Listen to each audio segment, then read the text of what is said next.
नमस्कार दोस्तों, स्वागत है आपका हमारे YouTube चैनल सूर्य IQ एकेडमी में। आज से हम इकोनॉमिक्स की क्लासेस स्टार्ट कर रहे हैं। हमारी हिस्ट्री की क्लासेस कंप्लीट हो चुकी है, तो आज हम इकोनॉमिक्स की क्लास से स्टार्ट कर रहे हैं।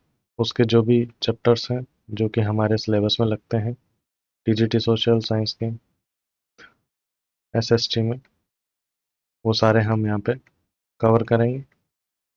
इस वीडियो को देखने से पहले आप हमारी ऐप को डाउनलोड कीजिए प्ले स्टोर से, और वहाँ पर ये PDF नोट्स अपलोड हैं, तो उनको डाउनलोड कर लीजिए। हमारी ऐप की लिंक मैंने कमेंट सेक्शन में पिन कर दी है, या आप हमारे टेलीग्राम चैनल पे भी जा सकते हैं।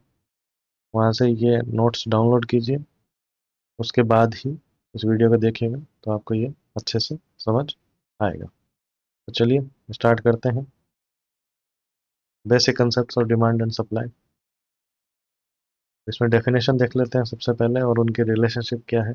डिमांड डिमांड का मतलब हो गया मांग। कितनी क्वांटिटी की कोई भी प्रोडक्ट या सर्विसेज है, उसकी कितनी क्वांटिटी बायर को चाहिए। बेसिकली इट्स अ डिजायर, आपकी इच्छा है या आपकी विलिंगनेस है कि आप उसके लिए किसी चीज़ के लिए पैसा दे सकते हैं, तो उस चीज़ को क्या बोलते हैं, डिमांड है। कितनी चीज़ आप डिमांड करते हैं, बायर्स की कितनी इच्छा है। और इसका क्या होता है, प्राइस के साथ इनवर्स रिलेशनशिप होता है, व्युत्क्रम संबंध होता है, इनवर्स रिलेशनशिप होता है। इसका हम आगे समझेंगे ग्राफ में। और ये कौन सा फंक्शन है, बिहेवियर फंक्शन है। इसका कस्टमर का, कंज्यूमर्स का, कंज्यूमर के बिहेवियर पे डिपेंड करता है। अब सप्लाई की बात कर लेते हैं। सप्लाई मीन्स कितनी क्वांटिटी मार्केट ऑफर कर रहा है, कितनी क्वांटिटी जो सेलर है वो प्रोवाइड करवा सकता है बायर को, वो होगी सप्लाई, जो अवेलेबल सप्लाई। इसका डायरेक्ट रिलेशनशिप है प्राइस के साथ। इसका इनवर्स था, इसका डायरेक्ट है। ये हम आगे समझेंगे, आप वीडियो में बने रहें। इसमें हम आगे समझेंगे कि इसका डायरेक्ट क्यों है और इसका इनवर्स क्यों है। ठीक है, ये दिखाता है प्रोड्यूसर्स का बिहेवियर फंक्शन।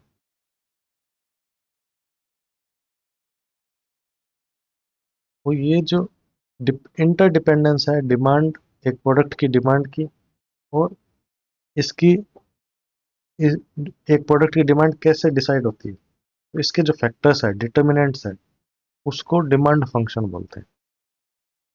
इसको हम फॉर्मूले से भी ऐसे दर्शा सकते हैं, dx is equal to function px pr y t e n y underscore D. इसकी फुल फॉर्म आपको बताता हूँ एक एक करके।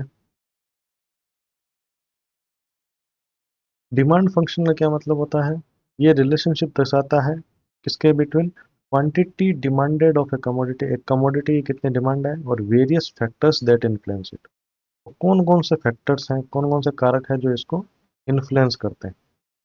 एक आप कोई एक्स चीज को आप 10 क्वांटिटी चाहते हैं, तो ये क्यों चाहते हैं, ये 9 कब होगी या 12 क्यों होगी, तो ये किस फैक्टर से इन्फ्लुएंस होती है ये क्वांटिटी डिमांडेड।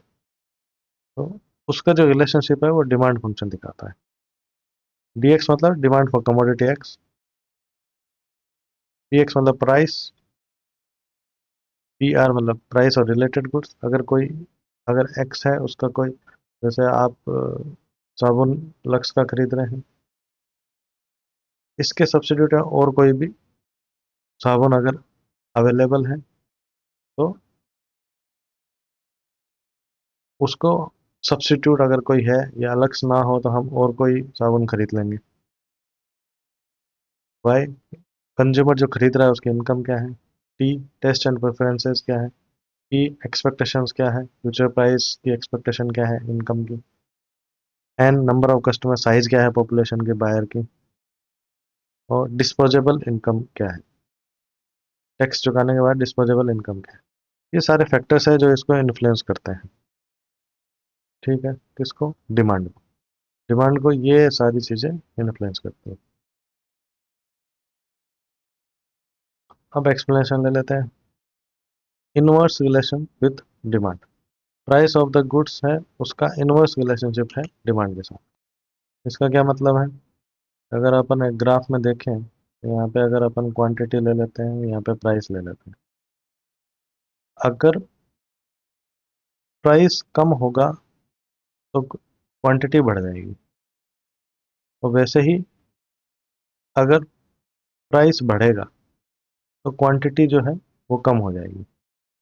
तो इसलिए क्या है, प्राइस का गुड्स के साथ क्या होता है, इनवर्स रिलेशनशिप होता है, व्युत्क्रम संबंध होता है। रिलेटेड गुड्स सब्स्टिट्यूट है, उनका तो डायरेक्ट रिलेशन होता है। अगर कोई सब्स्टिट्यूट है लक्स का, तो आप दूसरा ब्रांड ले लेंगे अगर लक्स अवेलेबल नहीं है, इनका तो डायरेक्ट रिलेशनशिप है। और कॉम्प्लीमेंट, अगर और कोई मतलब उस लक्स के लिए और कोई प्रोडक्ट है जो कॉम्प्लीमेंट करता है लक्स को, तो उसका इनवर्स रिलेशनशिप है।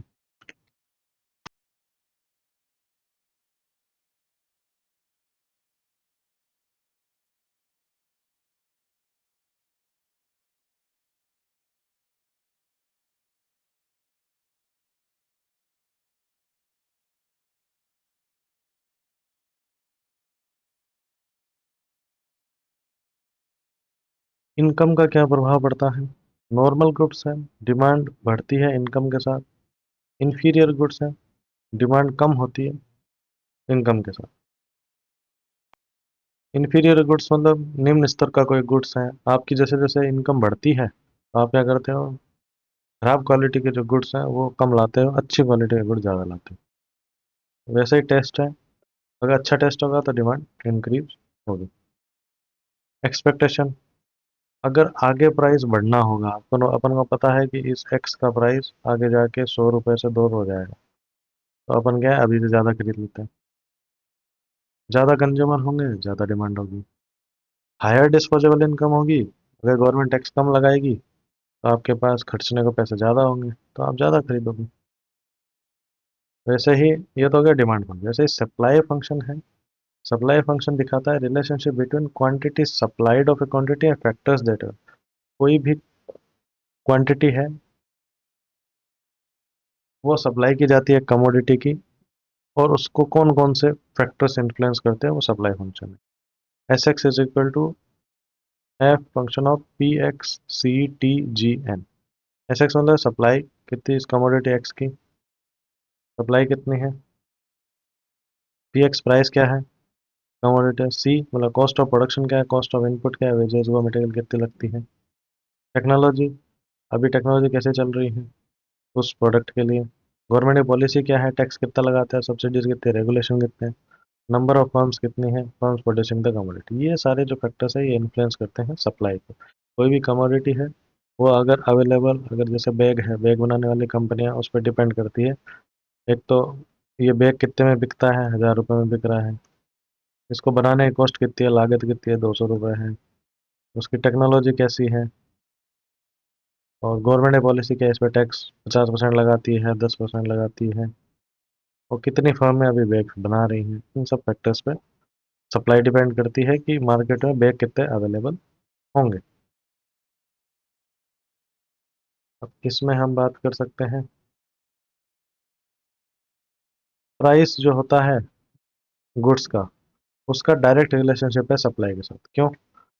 अगर ज़्यादा प्राइस होगा, अगर मान लीजिए बैग पहले 100 रुपये में मिलता था, अब 250 रुपये में मिलता है, तो ज़्यादा फर्में बनाएंगी। क्यों? क्योंकि उसमें ज़्यादा पैसे मिल रहे हैं, तो इसलिए इनका क्या है, डायरेक्ट रिलेशनशिप है। कॉस्ट ऑफ प्रोडक्शन, अगर हायर कॉस्ट ऑफ प्रोडक्शन है तो सप्लाई कम हो जाती है। अब मान लीजिए 250 रुपये में बिक रहा है, बट उसकी लागत ही 240 रुपये आ रही है, तो फिर कोई प्रोड्यूसर को फायदा नहीं है, इसलिए वो बनाएगा नहीं, कम बनाएगा। हायर कॉस्ट है, अगर यही इसकी कॉस्ट अगर 20 रुपये आ रही है बट बिक 250 में रहा है, तो सब लोग क्या करेंगे, बैग बनाएंगे। टेक्नोलॉजी में इंप्रूवमेंट हो गया है, तब भी सप्लाई इंक्रीज हो जाती है। टैक्स ज़्यादा लगा दिए तो सप्लाई ज़्यादा नहीं होगी। सब्सिडी इंक्रीज कर दी, गवर्नमेंट ने सब्सिडी देना चालू कर दी, सप्लाई बढ़ जाएगी। ज़्यादा फर्म होगी तो मार्केट सप्लाई भी ज़्यादा होगी। अब आइए लॉ ऑफ द डिमांड समझ लेते हैं। लॉ लॉ ऑफ डिमांड है, वो डिस्क्राइब करता है qualitative relationship between price and quantity. Quantity कितनी मांगेगा ग्राहक और उसका प्राइस, उसके बीच में जो रिलेशनशिप है वो लॉ ऑफ डिमांड है। अब ये लॉ क्या बोलता है, लॉ ऑफ डिमांड, ये लॉ बोलता है if all other factors remain equal, the higher the price of the goods the less people will demand that good. अगर बाकी सारे फैक्टर अपन छोड़ दें, अगर सेम रखें, ठीक है, तो अगर प्राइस ऑफ द गुड्स बढ़ेगा, अगर मान लीजिए 100 रुपए की चीज अभी 200 रुपए में मिलने लगी, तो लोग उस गुड्स को कम मांगना चालू कर देंगे। बट अगर ये 100 रुपए की चीज 50 रुपए में होगी, तो लोग ज्यादा मांगना स्टार्ट कर देंगे। इसको क्या बोलते हैं, इनवर्स रिलेशनशिप, मतलब विपरीत संबंध या व्युत्क्रम संबंध। ठीक है, प्राइस और डिमांड में विपरीत संबंध। ठीक है, अब ये इसका जो डिमांड कर्व है, ये कैसे बनता है, downward from left to right. इसका हम ग्राफ भी दिखा देते हैं आपको, downward from left to right. क्यों, क्योंकि आप मानिए प्राइस अगर बढ़ा हुआ है, अगर इंक्रीज है तो क्वांटिटी कम मिलेगी। जैसे ही प्राइस आपने यहाँ पे घटा दिया तो क्वांटिटी डिमांडेड ज़्यादा होगी। ठीक है, अब रीज़न क्या है, अब ये लो क्यों ऑपरेट होता है ऐसा, उसका रीज़न देख लेते हैं।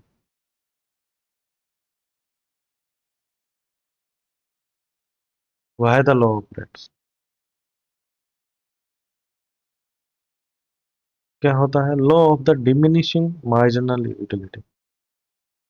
अब कंज्यूमर को क्या होता है, कमोडिटी बारी बारी में मिलती है, तो उसकी जो उपयोगिता है, यूटिलिटी है, जो उसको नई चीज वो ईच एडिशनल यूनिट खरीदता है, उससे उसकी उपयोगिता कम हो जाती है।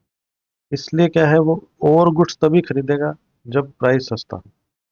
अब जैसे आपने लेज के चिप्स ले लिए, ठीक है, आपको पहला जो चिप्स का पैकेट देंगे, तो आप उसको 20 रुपए दे दोगे कि भाई दे दो। ठीक है, अब आपको डेली एक एक चिप्स का पैकेट दिया जाए, आप क्या हो जाओगे, बोर हो जाओगे, बोर हो जाएंगे। फिर अगर चौथे पांचवें दिन आपको चिप्स का पैकेट दिया जाएगा, तो आप क्या बोलोगे कि 15 रुपए में दे रहा है तो दे दो।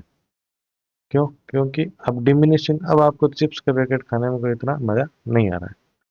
इसलिए क्या होती है, जो कंज्यूमर को जो यूटिलिटी है, जो उसको सेटिस्फेक्शन मिलता है, एडिशनल यूनिट जो एडिशनल लेज का चिप्स आप ले रहे हो, वो कम हो जाता है, इसलिए वो प्राइस भी कम पे करना चाहता है। ठीक है, दूसरा क्या होता है, सब्स्टिट्यूशन। अगर प्राइस कमोडिटी का कम होता है, तो ये क्या होता है, चीपर बन जाता है सब्स्टिट्यूट के रिलेशन में।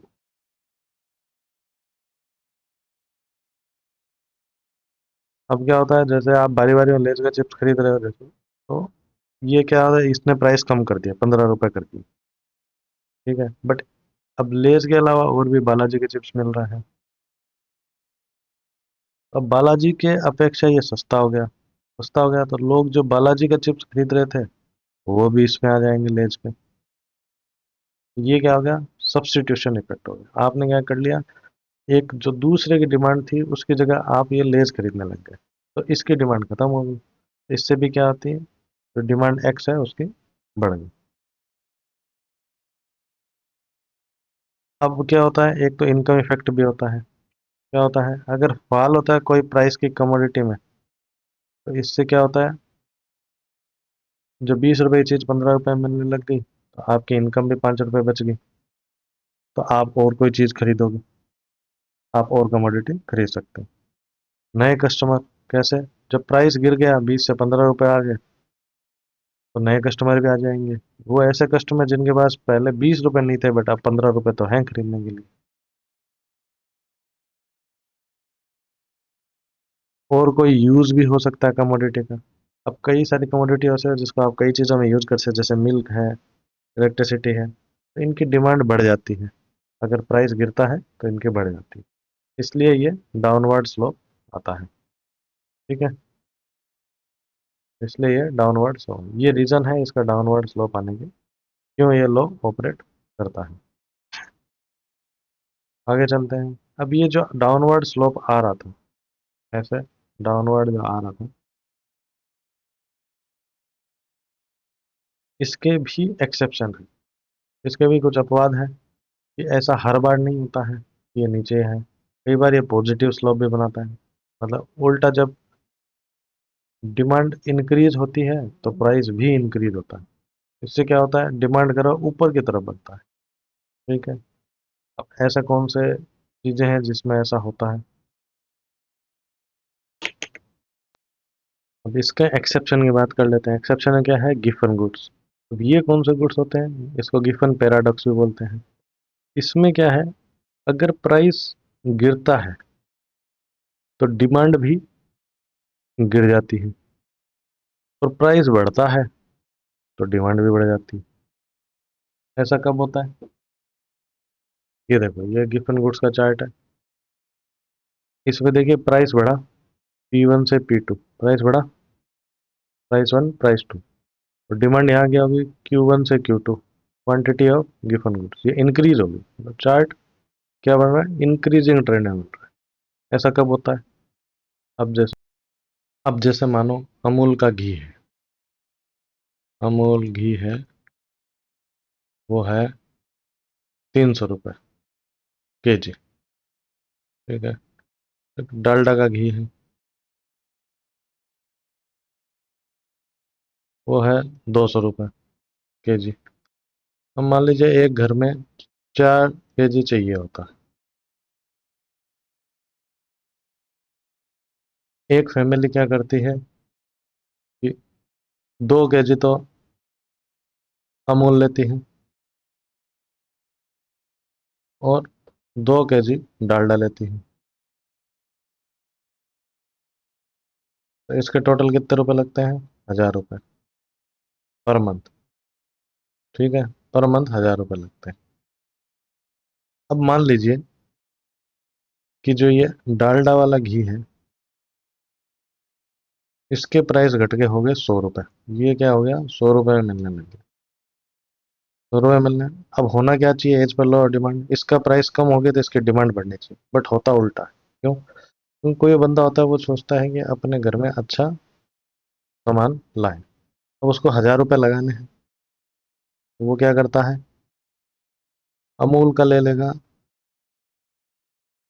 300 का, तीन 3 kg, तो 900 रुपये हो गए। और डालडा का लाएगा 1 kg, 100 रुपये का 1 kg। ठीक है, तो ये क्या हो गया, 1000 रुपये, उसका बजट वैसा ही रहा। बट इसमें क्या हो गया, डालडा ने प्राइस घटा दिए, फिर भी इसकी डिमांड कम हो गई। ठीक है, तो ऐसे ही जो डिमांड, अगर प्राइस घट जाते हैं तो इसकी डिमांड कम हो जाती है, और प्राइस बढ़ता है तो इसकी डिमांड बढ़ जाती है। तो ये हो गया गिफन गुड्स।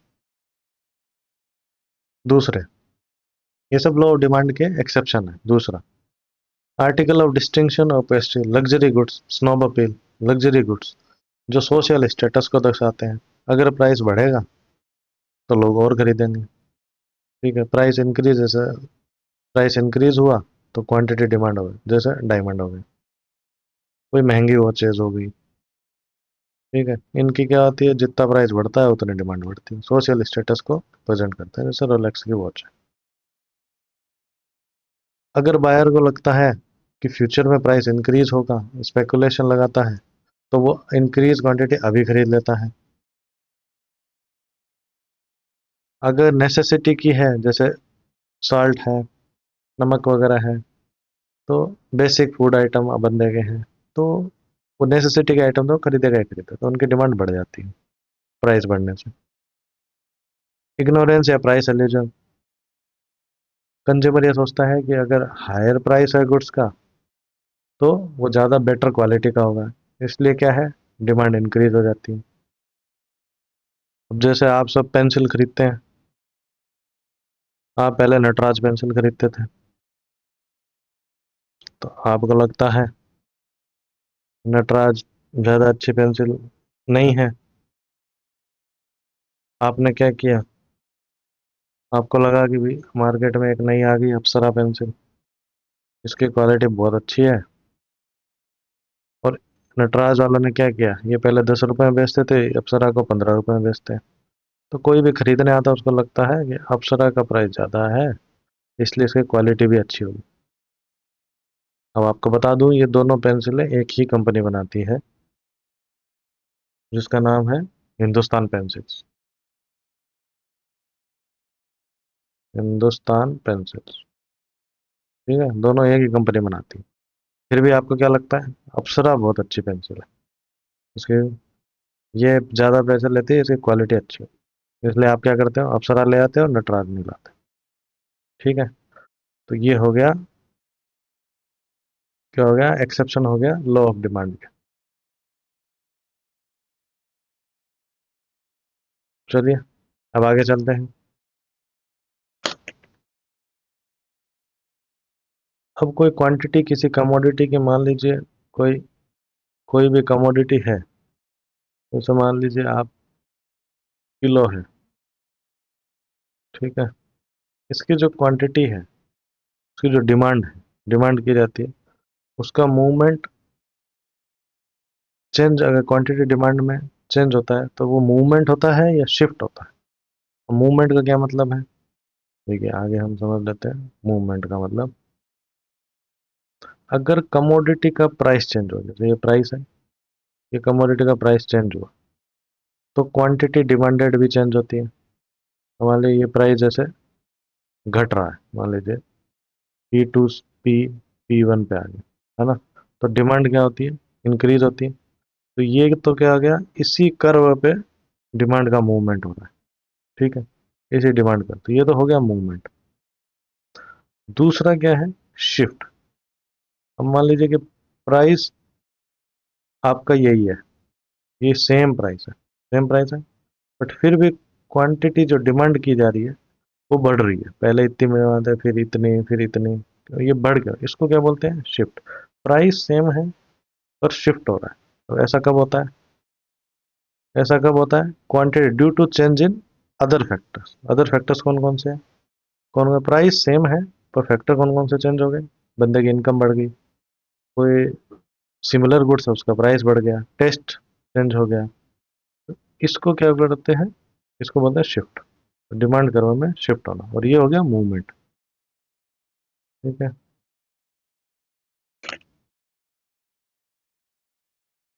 एक्सटेंशन और डिमांड कैसा है, मूवमेंट को, कौन सा है, मूवमेंट जो कर्व है, इस पे अगर ऐसा मूवमेंट आ रहा है, इसका क्या मीनिंग है, अगर फॉल हो गया प्राइस में तो क्वांटिटी डिमांड इंक्रीज हो जाता है। मूवमेंट क्या होता है, डाउनवर्ड होता है, नीचे की तरफ होता है। तो क्वांटिटी, अगर प्राइस इंक्रीज होगा तो मूवमेंट क्या होगा, अपवर्ड होगा।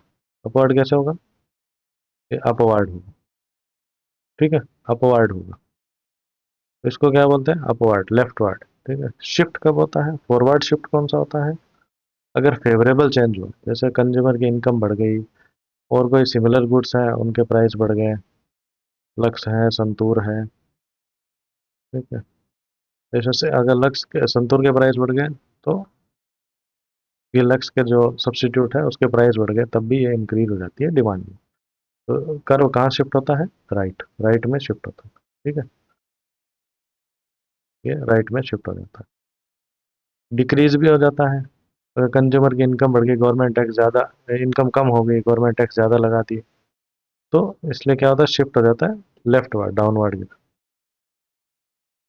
अब ये जो शिफ्ट होता है, ये शिफ्ट कैसे होता है, ठीक है, इसको कौन डिसाइड करता है कि शिफ्ट होगा नहीं होगा, डिमांड के कौन है फैक्टर्स कॉजिंग शिफ्ट। एक तो प्राइस हो गया substitute, goods used in place of each other, T and coffee, अगर टी के प्राइस बढ़ जाएंगे तो कॉफी की डिमांड बढ़ जाएगी।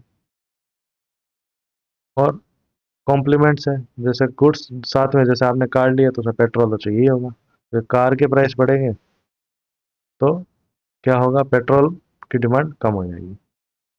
तो प्राइस और रिलेटेड गुड्स, उससे भी काफ़ी फर्क पड़ता है। कंज्यूमर की इनकम, अगर इनकम बढ़ेगी तो जो नॉर्मली जो गुड्स चाहिए होता है उसकी डिमांड भी बढ़ जाती है। और जो इन्फीरियर गुड्स है, घटिया क्वालिटी गुड्स है, वो कम हो जाती है। इनकम अगर बढ़ेगी तो बंदा घटिया क्वालिटी का गुड्स कम लेता है। ठीक है। Taste and preference, future price का एक्सपेक्टेशन, पॉपुलेशन और एडवर्टाइजिंग, गुड्स की यूटिलिटी, टैक्स कितना है, इन सब चीज़ों का क्या फर्क पड़ता है। ठीक है। इन सब का फर्क पड़ता है कि शिफ्ट होगा या नहीं होगा।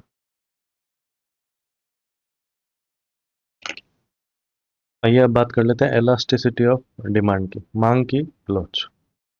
इलास्टिसिटी ऑफ डिमांड क्या होती है? ये मेजर करता है कि जो डिमांड है, अगर रेस्पॉन्सिवनेस, डिग्री ऑफ रेस्पॉन्सिवनेस को मेजर करता है कि क्वांटिटी डिमांड करेंगे वो कितनी होगी अगर प्राइस में चेंज करता है, कितने परसेंट। अगर मान लीजिए 100 रुपये का प्राइस था क्रीम का,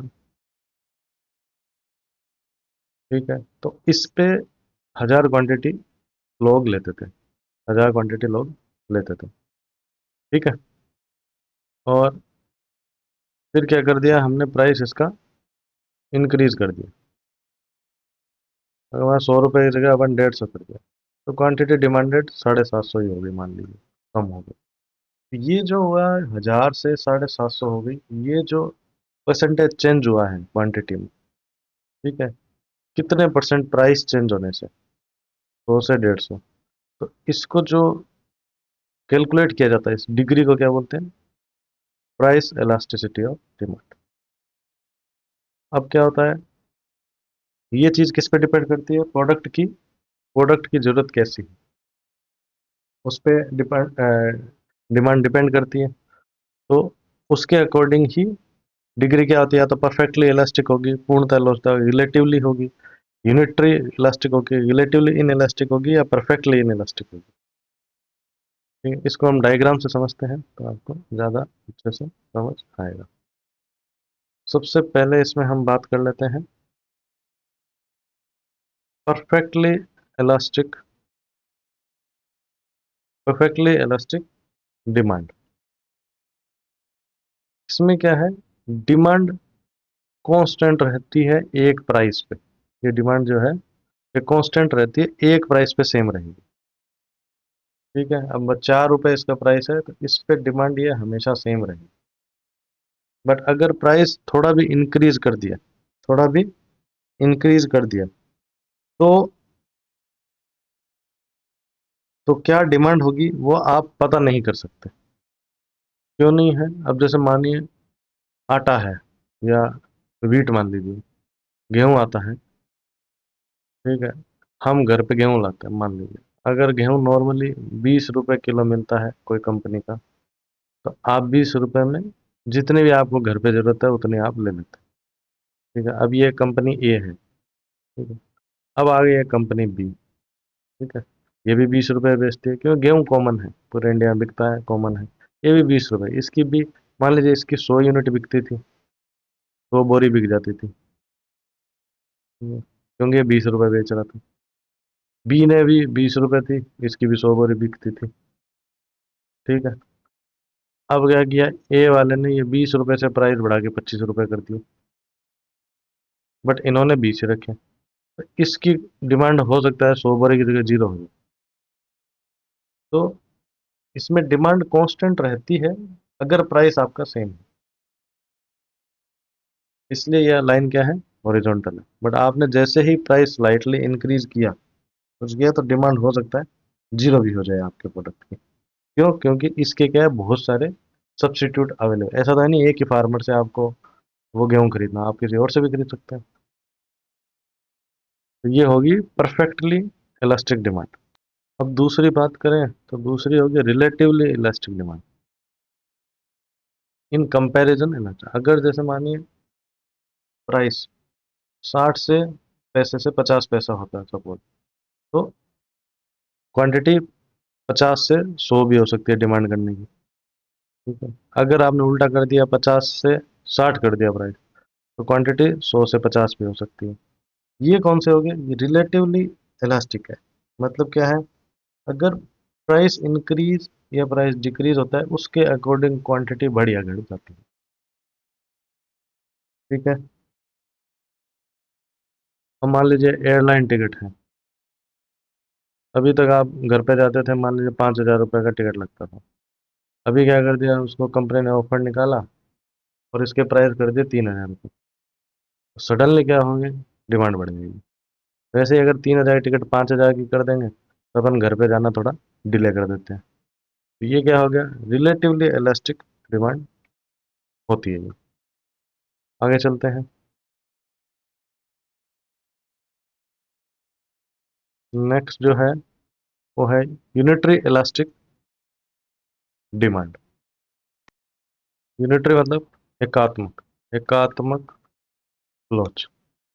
अब ये क्या है, अगर आपने मान लीजिए 100 से 50% प्राइस बढ़ा दिए, ठीक है, तो ये 150 रुपए की चीज हो गई अब। और क्वांटिटी 100 पे, 100 क्वांटिटी बिकती है, 100 रुपए पे क्वांटिटी 100 बिकती थी, ठीक है। इस रेक्टेंगुलर हाइपरबोला में क्या होता है, एकात्मक लोच में क्या होता है, अब अगर 100 का था, 100 प्राइस पे 50% आपने बढ़ा दिया। इस 100 प्राइस पे 100 क्वांटिटी बिकती थी, अब आपने 50% बढ़ा दिया, 150 कर दिया, ठीक है। तो ये क्वांटिटी भी क्या हो जाएगी, 50% माइनस हो जाएगी। तो जितना आप प्राइस बढ़ाएंगे, जितना परसेंटेज प्राइस बढ़ाएंगे, उतनी परसेंटेज डिमांड बढ़ेगी, ठीक है। वैसे ही आपने अगर इसके प्राइस 50% कम कर दिए तो उतनी क्वांटिटी 50% बढ़ेगी। इसको क्या बोलते हैं, यूनिटरी इलास्टिक डिमांड। चलिए आगे चलते हैं। अगला है relatively in elastic demand. Relatively इसमें क्या होता है, अगर मान लीजिए आपने प्राइस P2 से P1 कर दिया, मतलब मान लीजिए प्राइस आपने थोड़ा बढ़ा दिया कोई चीज़ का। जैसे मान लीजिए कोई बेसिक फूड आइटम है या अपना कोई शुगर है, ठीक है, इसका क्या थोड़ा प्राइस बढ़ गया, तो लोग ऐसा नहीं है, क्वांटिटी डिमांड थोड़ा कंट्रोल कर लेंगे, बट ऐसा नहीं कि बंद ही कर देंगे।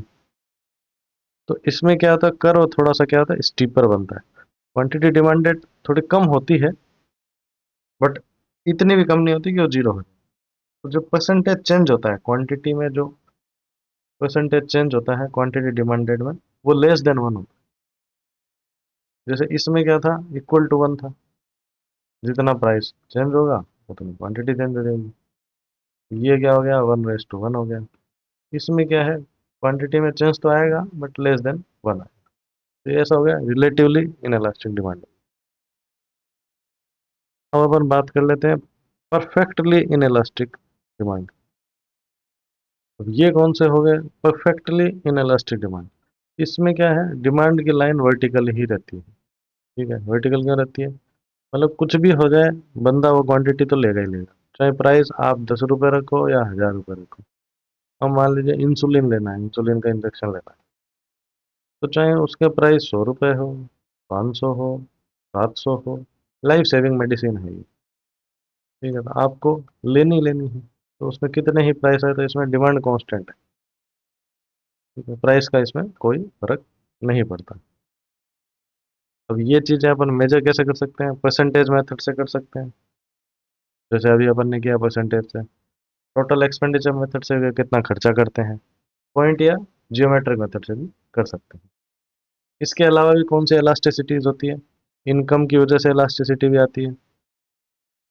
अब इनकी वजह से आपकी इनकम पहले 1,000 रुपये थी, अब 5,000 रुपये होगी, तो कोई प्रोडक्ट को आप ज़्यादा खरीदने लगोगे। इनकम की वजह से होता है क्रॉस इलास्टिसिटी।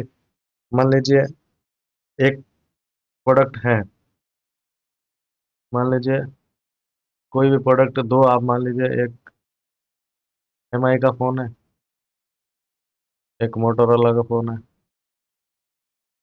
अगर मोटोरोला के प्राइस अगर मान लीजिए बढ़ गए, ठीक है, तो MI के फ़ोन की क्वांटिटी कितनी बढ़ती है घटती है उसको मेजर करते हैं, तो वो क्या होगी, क्रॉस इलास्टिक, ठीक है, उस पर डिपेंड करता है, ठीक है। तो ये भी अदर टाइप की इलास्टिसिटी होती है। अब अपन बात कर लेते हैं आगे लॉ ऑफ सप्लाई की। सप्लाई के लॉ की, ये तो अपन ने डिमांड का पढ़ लिया, अब अपन सप्लाई का पढ़ लेते हैं। अब लॉ ऑफ सप्लाई क्या कहता है, आपूर्ति का नियम क्या कहता है, आपूर्ति का नियम क्या कहता है, अगर प्राइस कमोडिटी का प्राइस हाई होगा, higher the price of commodity more is the quantity supply, उतनी ज़्यादा क्वांटिटी सप्लाई होगी। क्यों? क्योंकि ज़्यादा से ज़्यादा जब इस मान लीजिए कोई बैग है, वो 1000 रुपये से चालू होना स्टार्ट हो गया, नीचे बिकता ही नहीं, तो प्रोड्यूसर को लगेगा कि अपन को बैग बनाने चाहिए, और भी कॉम्पिटिटर आएंगे मार्केट में। जितना हायर होगा प्राइस का, उतनी क्वांटिटी सप्लाई बढ़ेगी। अब ये सप्लाई को कौन कौन डिसाइड करते हैं? प्रोडक्शन की लागत कितनी है, पहले भी अपन ने देखे, टेक्नोलॉजी कौन सी यूज किया है, गवर्नमेंट की पॉलिसी क्या है, सब्सिडरी और जैसे गुड्स हैं, जैसे सफारी हो गया, अमेरिकन टूरिस्टर हो गया, जो सब्सिट्यूट अमेरिकन टूरिस्टर, इसका क्या प्राइस है सब्सिट्यूट का, फ्यूचर की एक्सपेक्टेशन क्या है, इंफ्रास्ट्रक्चर क्या है, नेचुरल कंडीशंस क्या है, इस पे डिपेंड करता है सप्लाई। मार्केट इक्विलिब्रियम क्या आता है, प्राइस का प्राइस कैसे डिसाइड होता है? इक्विलिब्रियम तब होता है, बाजार में संतुलन कब आता है, जब डिमांड और सप्लाई इक्वल हो। ठीक है, अगर डिमांड ज़्यादा है तो प्राइस बढ़ेंगे, सप्लाई ज़्यादा है, प्राइस गिरेंगे। अब इससे रिलेटेड ही कंसेप्ट है, वो भी देख लेते हैं। ये कई बार एग्जाम में पूछ लेते हैं, जैसे टोटल कॉस्ट है, तो total cost is total factor cost, total fix cost और टोटल वेरिएबल कॉस्ट। अगर टोटल फिक्स कॉस्ट क्या होगी, जैसे मान लीजिए आप कोई कैफ़े खोलते हैं, तो आपका कैफ़े चले ना चले उसका रेंट तो देना ही पड़ेगा, ये तो हो गया फिक्स कॉस्ट। अब मान लीजिए आपके 10 ग्राहक आ गए, उनको मान लीजिए कॉफ़ी पीनी है, फिर 10 और आ गए, इनके लिए आप कॉफ़ी के लिए सामान लाओगे, इनपुट लाओगे बहुत सारे, कॉफ़ी पाउडर हो गया, सब लाओगे, वो होगी वेरिएबल कॉस्ट। तो जितने ग्राहक आएंगे उतने इनपुट आपको ज़्यादा लाना पड़ेगा। तो टोटल कॉस्ट अपन निकाल सकते हैं, total fix cost plus total variable cost. Average cost क्या होगी? Total cost divided by quantity. मान लीजिए फिक्स कॉस्ट और ये वेरिएबल कॉस्ट मिला के 1000 रुपये लगते हैं, 10 ग्राहक आए, तो ऑन एन एवरेज अपन को 100 रुपये लगे, किसके? एक कप के, एक कॉफ़ी कप के 100 रुपये लगे।